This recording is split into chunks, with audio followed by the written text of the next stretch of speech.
Merci Monsieur le Président. Juste peut-être en introduction, vous avez une passion pour la région.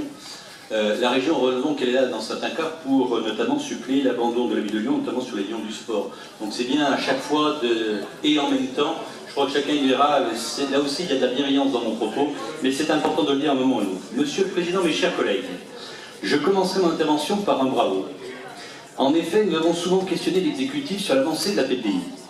Or, depuis quelques mois, nous voyons avec intérêt l'avancement de nombreux dossiers sur tout le territoire de métropole. La preuve en est encore aujourd'hui lors de ce conseil, ce qui amène un résultat honorable.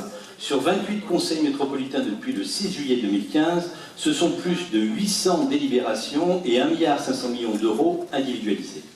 Je ne compte pas les commissions permanentes, puisque vous avez fait le choix avec votre majorité de nous en exclure. Le suivi est donc plus difficile. Donc, bravo Monsieur le Président pour cette accélération des dossiers. Si vous êtes dans de si bonnes dispositions pour la BPI, je vous propose d'aller plus loin. Pouvons-nous espérer la transparence dans la mise en œuvre de cette PPI? Dès le vote de la PPI, nous avons fait savoir que ce qui nous gênait, c'était notamment de ne pas avoir la liste complète des projets retenus, leur montant d'engagement provisionnel et les délais de réalisation. On nous a opposé beaucoup d'arguments techniques, comme l'absence de prévision financière finalisée, la liberté de programmation des communes, les délais inconnus à cause des procédures foncières ou de PDU, et j'en passe. En fait, nous avons surtout pu constater que cette absence de précision permettait de sélectionner les projets selon des critères politiques. Alors, pouvez-vous enfin faire preuve de transparence?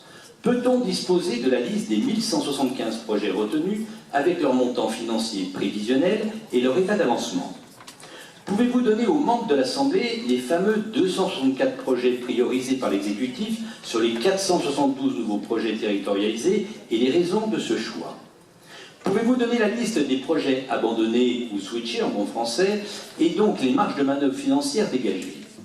Pouvez-vous nous indiquer quelles études vont être lancées dès ce mandat pour préparer les projets de la prochaine PPI?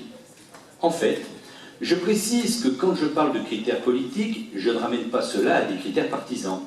Car sinon, comment expliquer que les 108 projets de Lyon ont été lancés à 99%, alors que les 58 projets de Villeurbanne, eux, n'atteindront que 47% de réalisation en 2019.